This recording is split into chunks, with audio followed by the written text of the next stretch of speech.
Hello, everyone, and welcome to the Jeffrey Epstein Show. I'm your host, Bobbycapucci, and this is a morning update. Today, we're going to bounce across the pond and check in on the Joe Exotic of the Windsor family and what sort of ridiculousness he's up to today.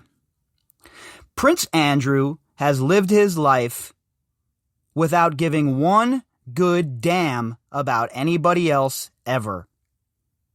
He is selfish, he is greedy, and he is credibly accused of being involved in Jeffrey Epstein's sex trafficking ring. Not as an enabler, not as somebody on the outside who might have seen something, but somebody directly implicated in the abuse of girls. And yet this man, for all of these years, after Epstein's arrest, was able to go about his life with no issues, with nobody questioning him, with nobody putting the spotlight directly on his nonsense. And that's continued all the way up until recently. Now, the pressure is most certainly on Prince Andrew, the royal family, and the rest of the co-conspirators.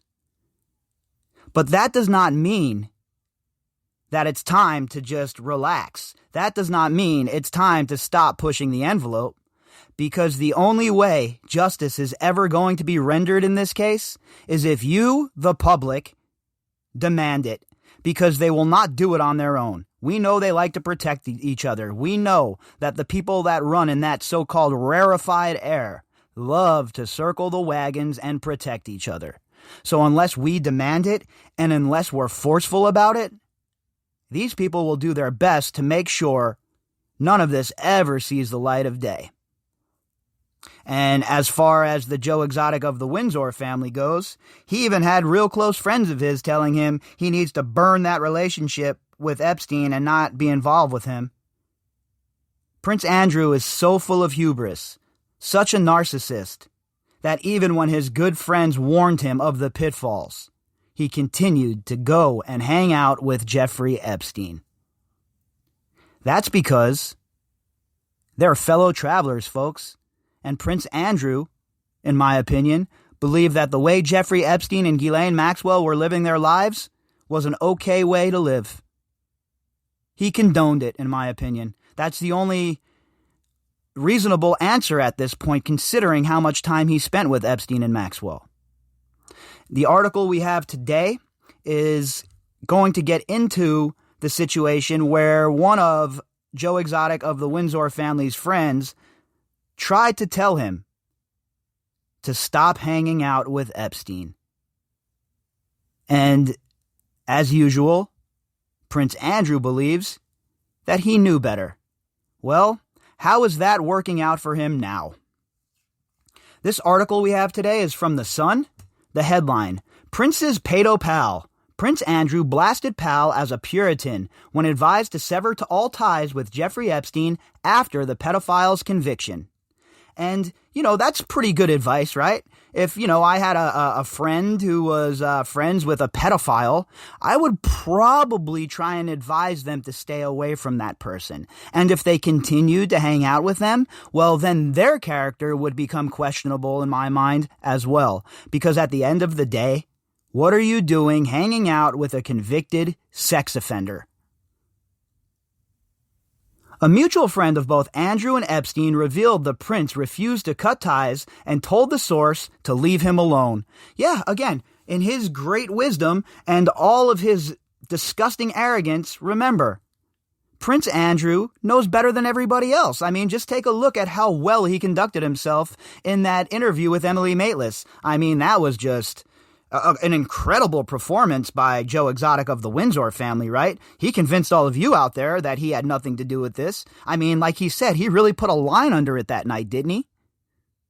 Literally none of that occurred. The exact opposite occurred. He went out there, made a fool of himself, opened his mouth, inserted his foot, and left himself open to many, many hard questions. That is why we see him avoiding sitting down with the FBI and talking to them about what he knows, because he understands that he has more than just a little bit of information that a witness would have.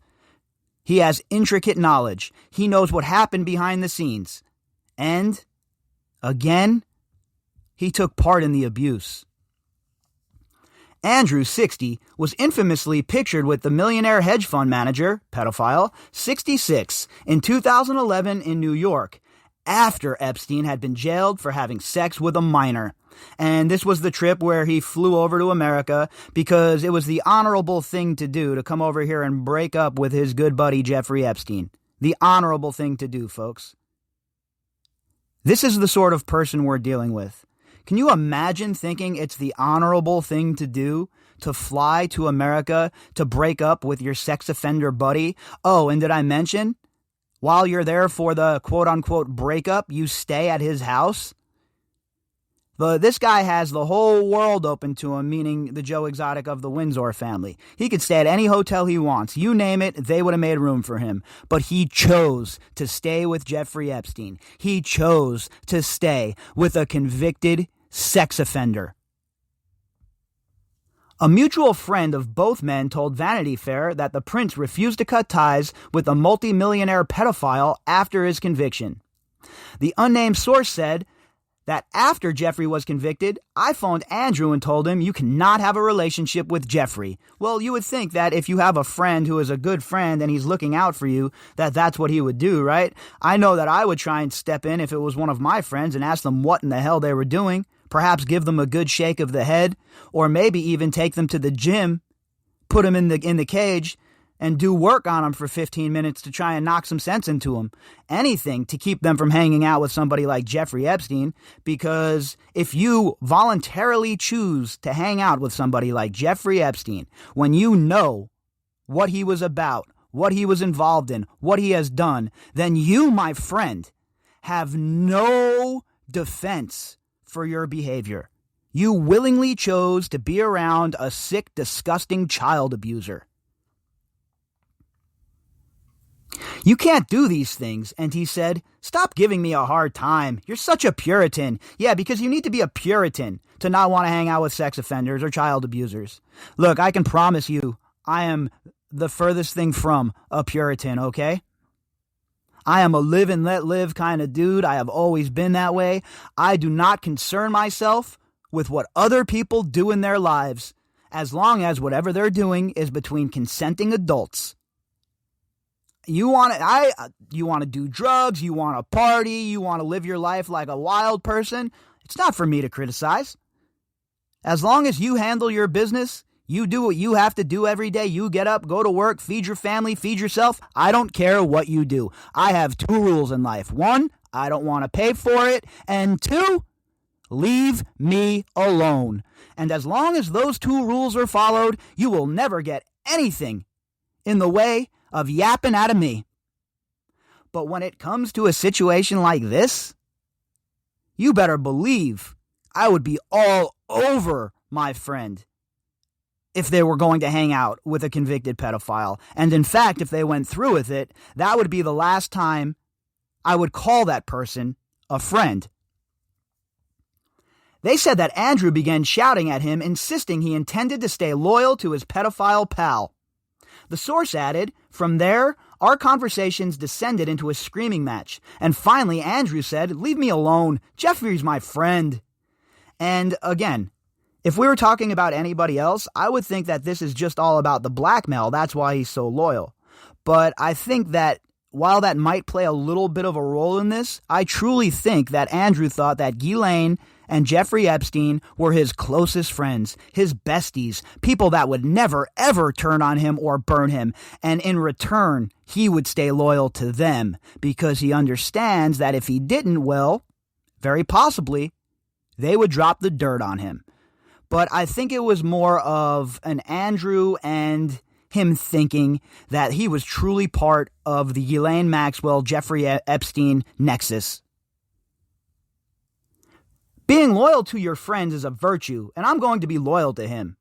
In the 2011 interview with Vanity Fair, The source said how Epstein taught Andrew to relax and introduced him to denims and sweatpants. He said, "I remember when Andrew and Jeffrey Epstein first became friends. Jeffrey had Andrew put on a pair of sweatpants for the first time in his life. He had him wear blue jeans for the first time.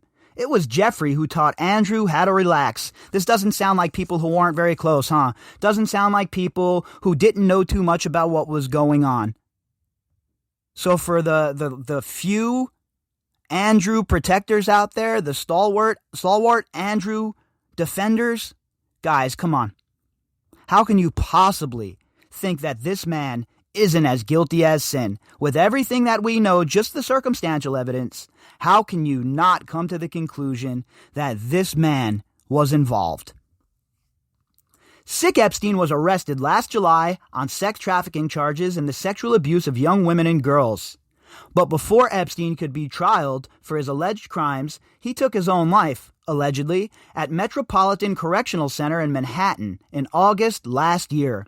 And that's another situation that these articles just go with the narrative, right? Oh yeah, he took his life. No, I'm not going to accept that narrative. I'm not going to accept that narrative at all. I'm going to need proof. And as far as I'm concerned, I will accept nothing in this case without proof. There's so much disinformation out there. There are so many ideologues that are politicizing it one way or the other for themselves and to try and make their political opponents look bad, and for all of the wrong reasons.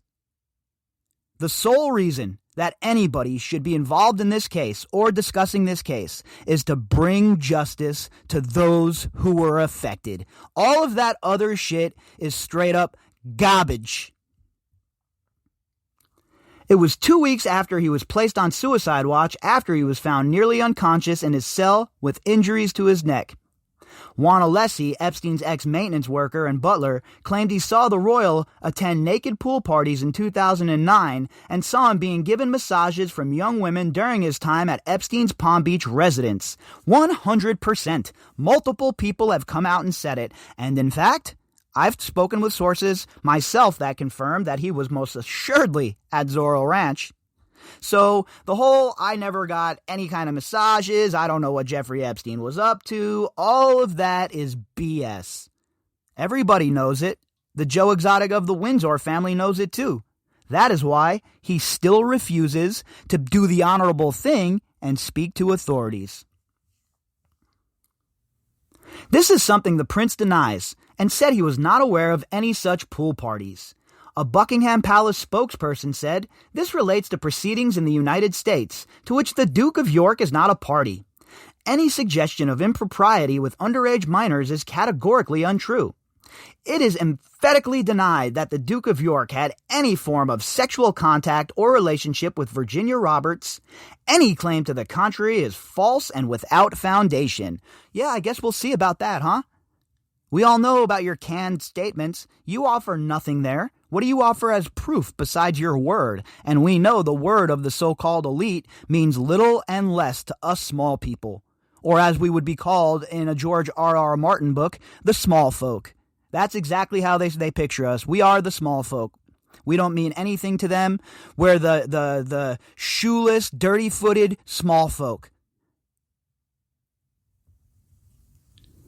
Ghislaine Maxwell, also a friend of Prince Andrew and awaiting trial after being charged with a series of child grooming charges, allegedly sent messages to the Duke of York about her trafficking. Maxwell's upcoming trial next July has pulled Prince Andrew back into the spotlight. Andrew has been asked to assist the investigation as a witness and claims his team has offered to help on 3 occasions. And we know now that they've offered written help, and they do not want written help, the authorities. They want him to sit down for some questioning. But his friendship with the infamous couple has raised eyebrows, especially after his Newsnight interview with Emily Maitlis November 16th of 2019. During the interview that was dubbed a train wreck, Prince Andrew, who was stripped of all royal duties, denied he had slept with American Virginia Roberts, one of Epstein's survivors, on 3 separate occasions, twice while she was underage. And I'm not going to go back and go over the interview once again, but we all know how that turned out. We know how it looked. We know how bad Andrew came off, and it established that he is in fact a liar. He said one encounter in 2001 did not happen, as he spent the day with his daughter, Princess Beatrice, taking her to Pizza Express in Woking for a party. Another one of these sick-ass pedophiles, gross child abusers that uses their family as an alibi or an excuse. How many times have we seen this nonsense? In Virginia Roberts' accusations, she commented on the fact the prince was sweating heavily as they danced at London nightclub Tramp. He slammed this, claiming he had a medical condition at the time, which meant he could not sweat. Yeah, okay, sure. Something as... It's so... How could anyone prove or disprove that claim? It is such a ridiculous claim to make. Oh, I can't sweat, so it wasn't me.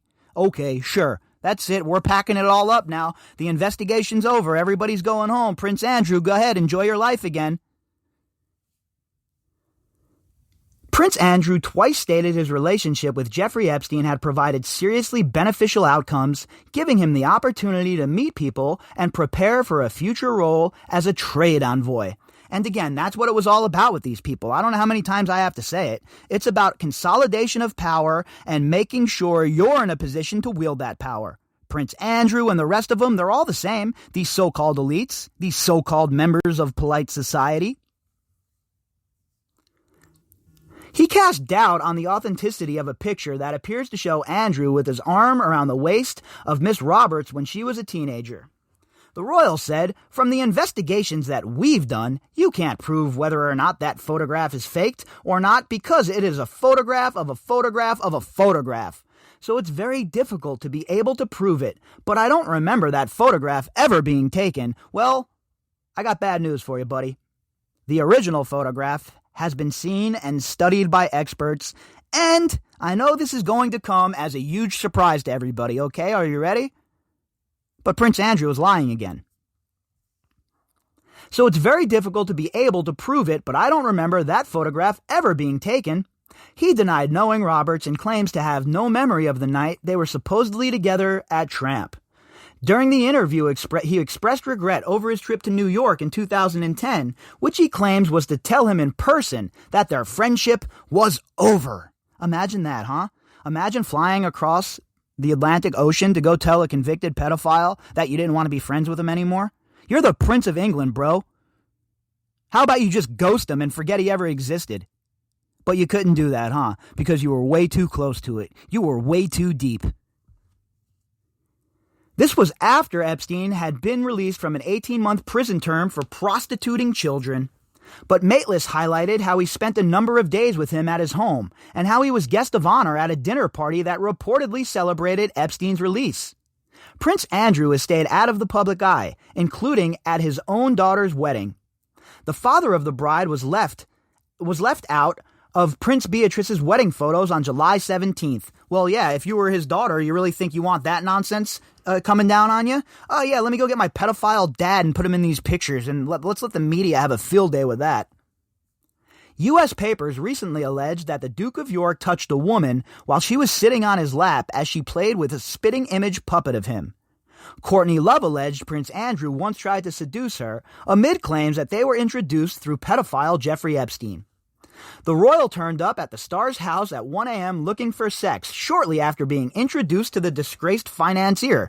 Now we're talking about Courtney Love. I've covered this story a while back, and it was kind of wild, right?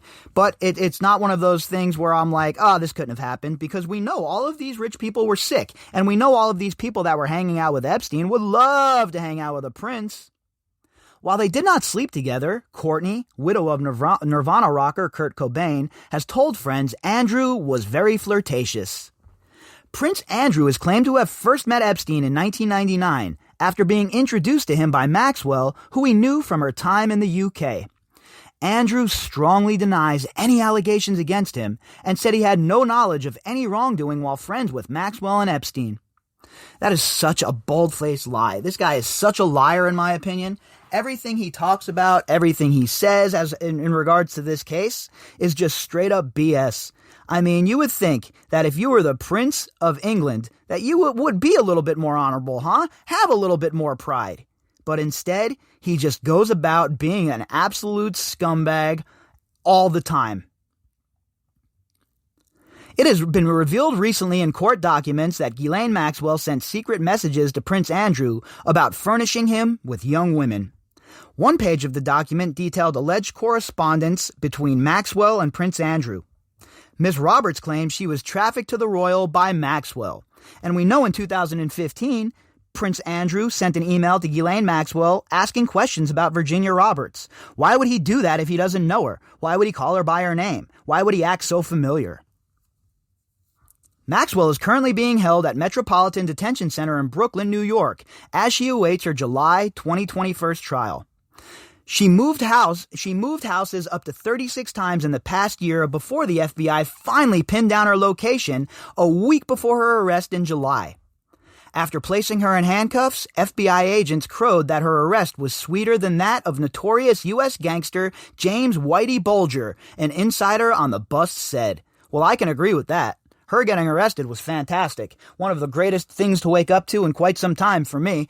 And I think that they're not wrong about that. Her getting arrested is sweet. This was a long time coming, right? Ghislaine Maxwell behind bars was a very long time coming.